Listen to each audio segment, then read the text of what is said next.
3 April 2025 aan sy se eervolle vermelding gedig.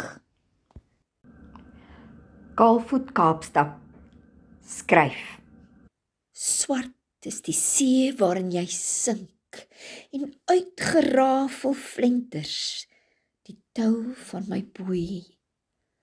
Rou raak my vashou, 'n desperate klou.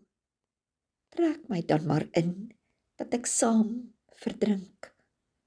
Of gryp die lyn, dat ons in die grys kan roei. Ek sweer, ek sal jou teen die koue vashou. My anker is onkeerbaar aan jou geketting. Ek gee my hart, maar jy steel my siel en doop my in die swart waar jy swem.